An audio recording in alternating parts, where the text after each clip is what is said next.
नमस्ते दोस्तों। मेरा नाम संजय है और आज हम कक्षा 9वीं के रसायन विज्ञान का अध्याय नंबर 1 जो कि है हमारे आसपास के पदार्थ पार्ट 4 के विषय में अध्ययन करेंगे। इस वीडियो में हम प्रश्नों और उससे संबंधित उत्तरों को समझने का प्रयास करेंगे। तो सबसे पहला प्रश्न है, किसी तत्व के द्रव्यमान प्रति इकाई आयतन को घनत्व कहते हैं। बढ़ते हुए घनत्व के क्रम में निम्नलिखित को व्यवस्थित करें। वायु, चिमनी का धुआं, शहद, जल, चौक, रुई और लोहा। तो सबसे पहले हम घनत्व को समझने का प्रयास करते हैं। किसी भी पदार्थ का घनत्व इस बात पर निर्भर करता है कि उसके इकाई आयतन में कणों की संख्या किस प्रकार से है। यदि किसी पदार्थ के इकाई आयतन में कणों की संख्या अधिक है तो उस पदार्थ का द्रव्यमान अधिक होगा और इस कारण से उस पदार्थ का घनत्व भी अधिक होगा। और यदि किसी अन्य पदार्थ के इकाई आयतन में कणों की संख्या बहुत कम है तो इस पदार्थ का द्रव्यमान भी कम होगा और द्रव्यमान कम होने के कारण इस पदार्थ का घनत्व भी कम हो जाएगा। इस प्रकार से यहाँ पर जो वायु है, इस वायु का घनत्व सबसे कम होगा क्योंकि इसके इकाई आयतन में कणों की संख्या सबसे कम होती है और इसी कारण से वायु का जो द्रव्यमान होता है वो सबसे कम होता है। इससे अधिक जो घनत्व होगा वो चिमनी का जो धुआं होगा इसका होगा। इससे अधिक रुई का, फिर जल का, फिर शहद का, फिर चौक का और सबसे अधिक जो घनत्व होगा वो लोहे का होगा क्योंकि इसमें इकाई आयतन में अत्यधिक कणों की संख्या होती है जिसकी वजह से इसका द्रव्यमान भी अधिक होता है और द्रव्यमान अधिक होने के कारण इसका आयतन सर्वाधिक होगा। तो इस प्रकार से ये जो घनत्व है, तो घनत्व का बढ़ता हुआ क्रम यहाँ पर इस प्रकार से है। नेक्स्ट है, पदार्थ की विभिन्न अवस्थाओं के गुणों में होने वाले अंतरों को सारणीबद्ध कीजिए। तो यहाँ पर गुणों को प्रदर्शित किया गया है। यहाँ पर ठोस के गुण को, यहाँ पर द्रव के गुण को और अंतिम में गैस के गुणों को प्रदर्शित किया गया है। तो पहला गुण है अंतराअणु स्थान। तो अगर हम बात करते हैं ठोस में, तो ठोस के कण जो हैं वो अत्यधिक पास होते हैं। तो ठोस के कण अत्यधिक पास होने के कारण इनमें अंतराअणु स्थान बहुत कम होता है, जबकि द्रव के कण ठोसों की तुलना में अधिक दूरी पर होते हैं। इसी कारण इनमें अंतराअणु स्थान ठोस से अधिक होता है।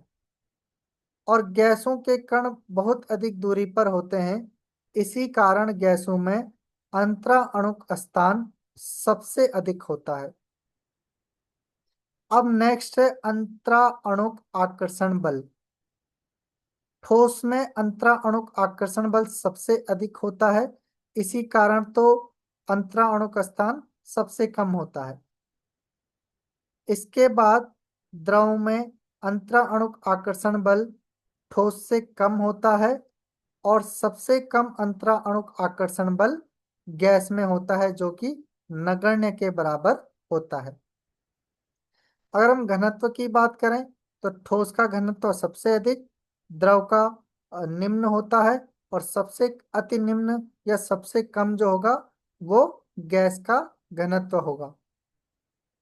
अब कणों की स्थिति जो है, वो ठोस के कण जो हैं वो स्थिर होते हैं जबकि द्रव के कण अस्थिर होते हैं। संपूर्ण द्रव में कण का स्वतंत्र रूप से गमन होता है और जबकि गैस के जो कण होते हैं वो अस्थिर होते हैं। संपूर्ण उपलब्ध स्थान में स्वतंत्रता पूर्वक गमन करते हैं गैस के कण। अब हम बात करते हैं कणों की ऊर्जा। तो ठोस के कणों की ऊर्जा सबसे कम होती है, क्योंकि वो स्थिर होते हैं और एक दूसरे से अत्यधिक अंतराणुक आकर्षण बल के कारण इनके कणों की ऊर्जा जो है वो निम्न होती है, जबकि द्रव की उच्च होती है और गैस की अति उच्च जो है वो कणों की ऊर्जा होती है। अब हम बात करते हैं आकृति और आयतन। तो ठोस की आकृति और आयतन निश्चित होता है, जबकि द्रव की जो आकृति होती है वो अनिश्चित होती है, क्योंकि द्रव को जिस भी बर्तन में रखा जाए वो उस बर्तन का आकार ले लेते हैं, परंतु इनकी इनका जो आयतन होता है वो निश्चित होता है। जबकि गैसों की आकृति और आयतन दोनों ही अनिश्चित होते हैं। अब हम बात करते हैं संपीड्यता की। तो ठोस जो है ये बहुत कम संपीड्य होते हैं, क्योंकि इनके कण जो है अत्यधिक आसपास होते हैं, जबकि द्रव जो है वो ठोस की तुलना में अधिक संपीड्य होते हैं और गैसें जो होती हैं वो ठोस और द्रव की तुलना में सर्वाधिक संपीड्य होती हैं। तो इस प्रकार से ठोस, द्रव एवं गैस के गुणों में अंतर होता है। निम्नलिखित पर टिप्पणी कीजिए। दृढ़ता, संपीड्यता, तरलता, बर्तन में गैस का बनना, आकार, गतिज ऊर्जा एवं घनत्व। तो सबसे पहले हम दृढ़ता को समझ लेते हैं। बाहरी बल के अधीन होने पर किसी पदार्थ की अपनी आकृति बनाए रखने की प्रवृत्ति ही दृढ़ता कहलाती है। ठोस अवस्था में हमने पढ़ा था कि जब ठोसों पर बाहरी बल लगाया जाता है तो वो अपने आकार को नहीं बदलते हैं। तो अपने आकार को ना बदलना मतलब अपनी आकृति को बनाए रखना, और अपनी आकृति को बनाए रखने की प्रवृत्ति को ही दृढ़ता कहते हैं, और ये ठोसों में सर्वाधिक होता है। अब हम बात करते हैं संपीड्यता की। पदार्थों में अंतरा आणविक स्थान होता है, यहाँ पर स्थान आएगा। तो पदार्थों में अंतरा आणविक स्थान होता है। पदार्थ पर लगाया गया बाहरी बल इन कणों को पास ला सकता है। इस गुण को संपीडनशीलता कहा जाता है। तो पदार्थ के कणों को एक दूसरे के पास लाने की जो गुण है उसी को संपीड्यता कहा जाता है। और ये संपीड्यता जो है वो गैसों में सर्वाधिक होता है और ठोसों में सबसे कम होता है। अब हम बात करते हैं तरलता की।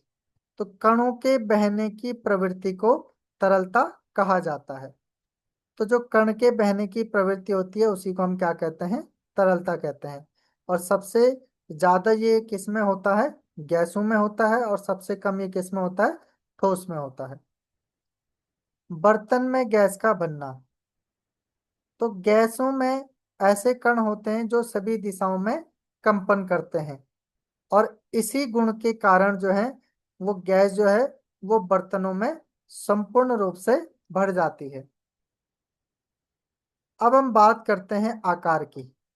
ठोस पदार्थों में अधिकतम अंतरा आणविक बल होता है, इसलिए इनका आकार निश्चित होता है, जबकि द्रव तथा गैस उस बर्तन का आकार ग्रहण कर लेते हैं जिनमें उन्हें रखा जाता है। अब नेक्स्ट हम देखते हैं गतिज ऊर्जा। कणों की गतिज ऊर्जा के कारण उनके पास कणों की गति के कारण उनके पास जो ऊर्जा होती है उसी को हम क्या कहते हैं, गतिज ऊर्जा। और ये सबसे अधिक गैस में और सबसे कम ठोसों में होती है।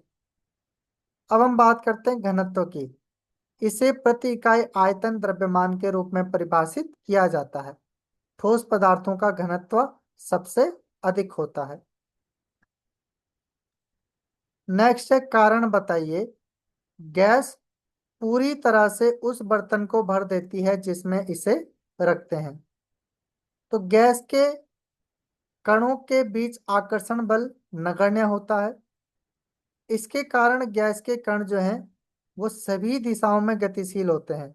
और अगर गैस के कण सभी दिशाओं में गतिशील होंगे तो जिस भी बर्तन में इसे रखेंगे उस बर्तन में पूरी तरह से फैल जाएंगे, और इस प्रकार से गैस जो है पूरी तरह से बर्तन को भर देती है जिसमें इसे रखते हैं। गैस बर्तन की दीवारों पर दबाव डालती है। गैसीय अवस्था में कणों की गति जो है वो अनियमित और अत्यधिक तीव्र होती है।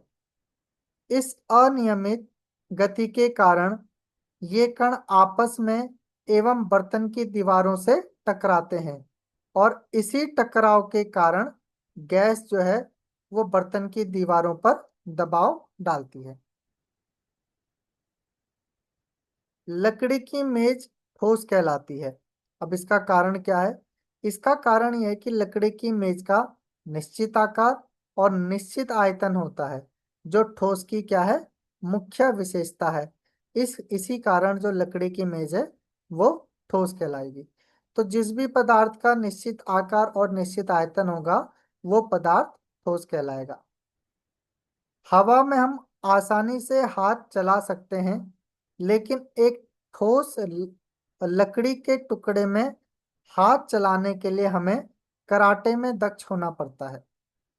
अब वायु के कणों में रिक्त स्थान अधिक होता है, वहीं दूसरी तरफ लकड़ी के कणों में बहुत कम स्थान होता है।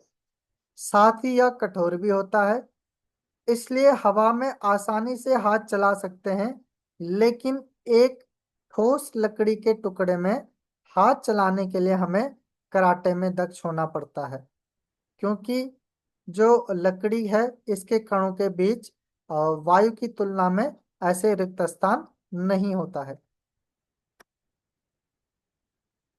सामान्यतया ठोस पदार्थों की अपेक्षा द्रवों का घनत्व कम होता है, लेकिन आपने बर्फ के टुकड़े को जल में तैरते हुए देखा होगा। पता लगाइए ऐसा क्यों होता है।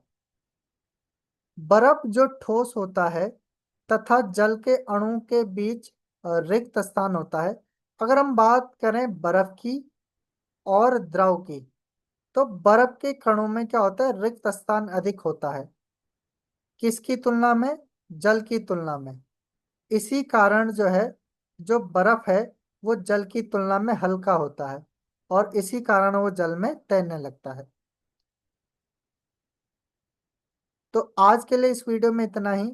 नेक्स्ट वीडियो में हम पढ़ेंगे पदार्थ की अवस्था पर तापमान परिवर्तन का प्रभाव। तो मिलते हैं नेक्स्ट वीडियो में।